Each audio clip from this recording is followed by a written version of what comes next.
Welcome to Inside Hilltopper Athletics. I'm joined by head West Liberty University volleyball coach Riley Jarrett. Riley, thanks for joining us. Yes, thanks for having me, and I haven't been on since retirement, so congrats on that as well. Well, thank you very much. You're and welcome. As you can see, I'm not totally retired. I always have to find something to do, but it's great getting you on as we just concluded one of the most successful regular seasons in program history. Yes. So just kind of fill us in how the season went, and then I'll follow up with that. But go ahead. Yeah, Thoughts? so overall I thought that we had a really strong regular season. We got a lot of big wins. I thought that we did a good job of scheduling us to have like a good mix, a really competitive road schedule, really competitive home schedule, but games that we definitely thought we could pull out. And we faced a lot of adversity this year, just with a lot of injuries and a lot of people having to step up in different positions. But I'm always preaching to our group, I'm huge on versatility. So I think that we've done a really nice job plugging people into different positions and looking at different lineups. But it's been a really good regular season for us, and we're excited for postseason play. Okay, let's build upon what you just talked about. And you can gather your thoughts as I'm asking the question. The question's going to be, what was the lowest part of the season?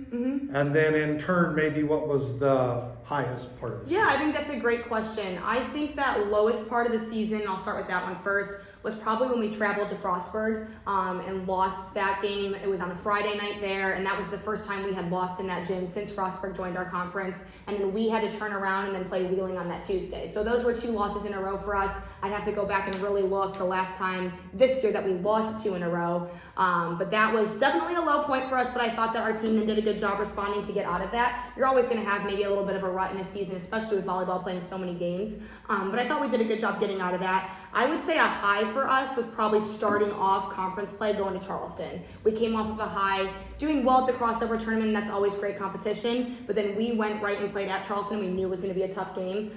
So again, that was definitely a good win, and we've had some decent ones along the road here this past stretch too. Well, I think scheduling, especially in this sport, Yes. is so important. It is. Because one of the, you could call it advantages or disadvantages comparing you in basketball or football, their schedules are set.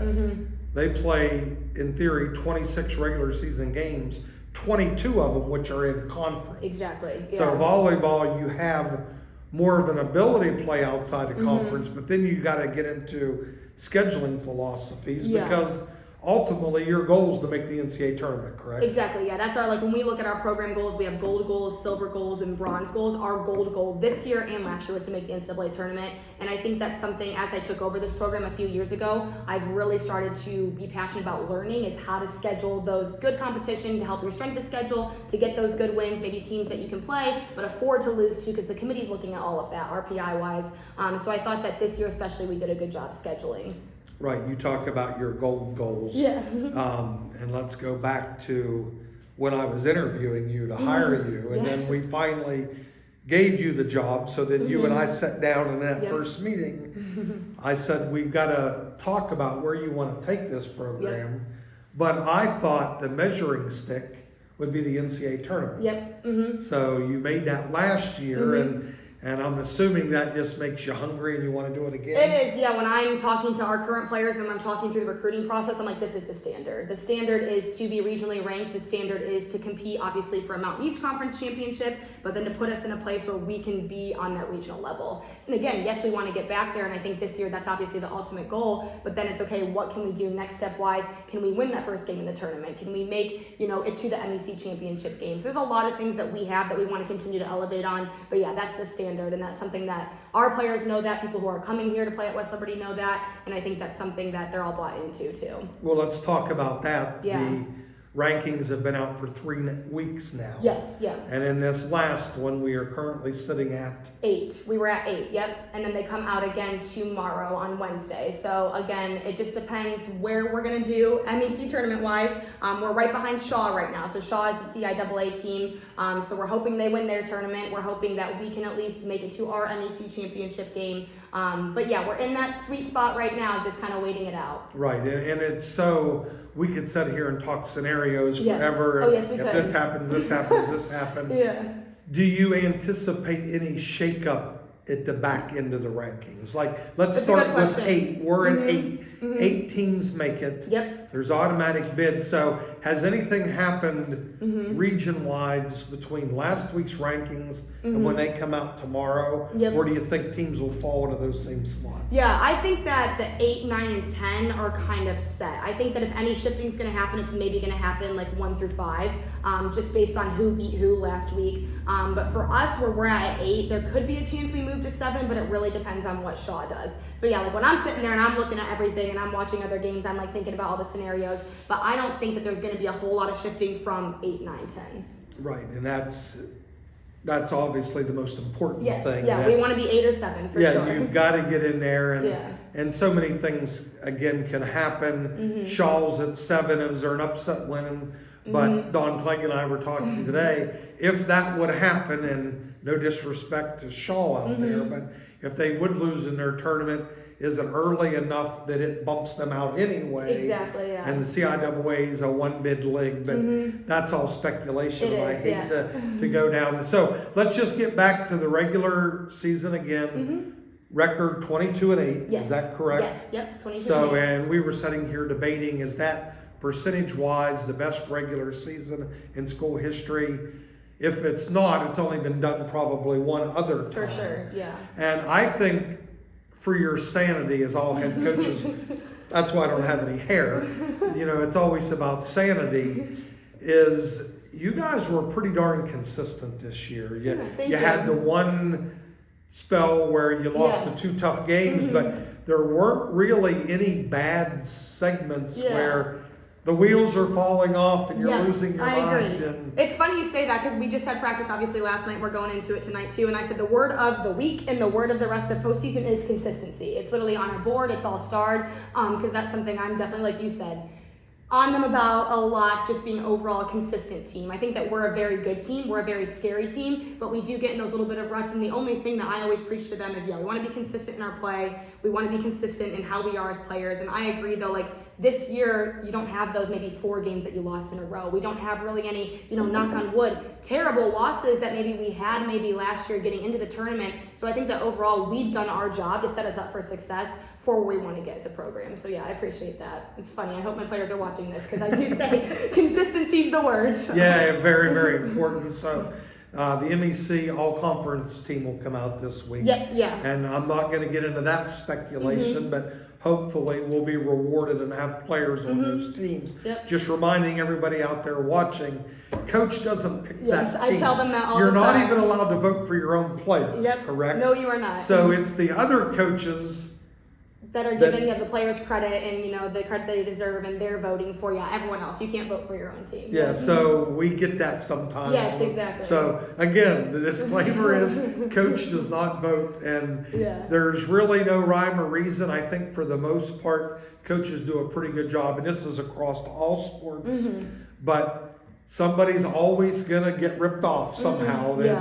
It just didn't go their way, but hoping again that your program gets rewarded for having just an outstanding season. Thank you. We're now gearing up for postseason play, which is the MEC tournament. If anybody's wondering, like, what is the backdrop? Where are they at? Because it's postseason week, and I've got a couple commitments. Coach had a couple of commitments. We had to go off location. We're actually sitting in my wife's office taping this. She was producer director down in Alabama earlier in the week, so I'm sure she'll want a big paycheck, but I haven't told her she doesn't. She doesn't get paid for this. Thank you, Karen. But we are gearing up for MEC play. So let's talk a little bit about that. We play Concord on Thursday. Yep. So we're heading down on Wednesday. We'll get a quick serve and pass Wednesday, and then we'll go down that night. Thursday, we're the last game this year because we earned the 2 seed in the North. The last 2 years we've gone to the MEC tournament, we've been the 3 seed in the North, and we've always been that opening game at noon. So we play Concord at 7:30 p.m. on Thursday. Definitely excited for it. That was a game that we had at their place in regular season. They beat us the first set, and then we ended up winning in 4. So they're a young, fiery team, have a lot of freshmen that they play. But we're definitely excited for our matchups this year because if we beat them, then we go on to play the winner of West Virginia State and Notre Dame. Okay, so for the first time in a long time, we're not in Wheeling's bracket. Yes. And the only reason we reference that it's a big rivalry It with is. West Liberty in all sports. Mhm. You take that combined with what Wheeling's been able to do in this For sport sure. over the longest time. Mhm. So I'm going to ask you the same question that I asked Ben Hallett a lot. Yeah. Let's say that Mhm. West Virginia State would beat Notre Dame, which Yep. they're going to be favored, but Notre Dame did beat Wheeling Yeah, Notre Dame's had a good last year. week. Yeah. But let's say that if the seeds go true and Mhm. State would win, would you rather prefer to play maybe the number one seed that you don't see all the time, as opposed to playing a Wheeling? Yeah, I told the team actually this just when they came out. I love our matchups. I love the side that we're on. I love that we get Concord first, and I love that we'll get to play either the winner of State and Notre Dame. Again, it's hard. We know Wheeling, they know us, and we play them so much. So personally, and this is something I preach to our girls too, I like our matchups, and yes, I would rather play West Virginia State just because of we've only seen them once, right? And again, it's really hard to play a team for the third time. And again, Notre Dame could beat them too. So again, it really just depends. But yeah, I love that this side of the bracket that we're on. And I think that we did our job in the regular season to get that 2 seed. That's something we really talked about. Hey ladies, like if we want to make sure we're setting ourselves up for success to get the championship game, we have to take care of business in regular season. So yeah, we definitely like our matchups. So you're going down tomorrow. Where are you staying at? We are staying at the Wyndham Inn in Cross Lanes. Yeah, there's a lot going on that weekend. They have like some soccer things going on. So the MEC was able to get some hotels, but it's busy in Charleston. Yeah, I've stayed at Cross Lane Yes. before, so that's an easy drive. Yeah. Here's just a random question. Okay. I think a lot of people, including myself, I feel that volleyball is the most It is. momentum-driven sport that I watch. Why would that be? Why do you think that is? I just think it is because you get to score every single point. Like there's never it's not like a basketball, a soccer where there's opportunities to have a possession or have the ball in your court and you don't get to score. Every single point, whether it's your air or it's you're earning the point, there's a point being given to a team. So I think that's why it's so momentum. And again, it's just a sport that it's all about runs. That's what we always talk about, limiting other teams' runs and going on runs. So I just think it's, just the intensity of the sport, just how you have to work for so hard for a point and every point counts. I think that's why it's so momentous. And I'm glad that I asked that question. I'm glad you answered it that way because I don't think I've ever thought of it that way, that you are right. Every play results in a point. Every possession, someone scores a point, where in the other sports, you could go multiple possessions. You can go forever without scoring a point. So maybe that is why it's so momentum driven. And you're working so hard for those points, not to make the errors and earn your points. And this is one of these years, I think more than maybe in the past, that I don't know if there is a clear cut. This team's probably going to win. I agree. Yeah, we talk about that. Yeah, I talked about that. I'm like, well, we're hoping, obviously we can get to that championship game. We're competing for the MEC tournament, but it really is anyone. It doesn't matter what seed you are. I mean, you look at a Notre Dame, you look at a Frostburg, you look at a Concord, you look at us. There's a lot of talent in the MEC, and I think that we just continue to elevate as a volleyball conference. And it's obviously exciting to see, but it definitely makes our jobs as coaches hard for scouting because, again, there's just so much talent. But yeah, it really can be anyone's tournament, and I think that kind of shows true to our regular season. No one went undefeated in the conference, and I think that that's something that, again, in the North or South, there's always at least 1 or 2 losses. So yeah, it's definitely gotten better over the years. Let's fast forward through the MEC, and we'll conclude getting back to the NCAA tournament again. So who is the number 1 seed in the region? So last week it was Gannon. They just suffered a loss though, so when they come out more recent, we'll see who the number 1 seed is. It was Gannon and Clarion, so we'll see. That's probably where we would end up going, or one of those two. So last year we were at Gannon, and I was telling Dr. Borchers, our president, that I got to experience the lake effect snow for the first time. Went in and it started to snow. You come back out and there's already like 5 or 6 inches on the ground. Yeah, we stayed that night. I know you went home, but we stayed that night. Our charter bus, we stayed after we did lose on that Thursday. Yeah. Well, that's the thing with lake effect snow. It only goes out so many miles. So once I got through that initial 25 miles or so, there was no snow. So that was a little unusual. But so it does appear Gannon or Clarion. Yes. You don't think there could be a... I don't think so, but again, it's up to the committee. I think that it will be at Gannon or Clarion. Yep, so we'll see.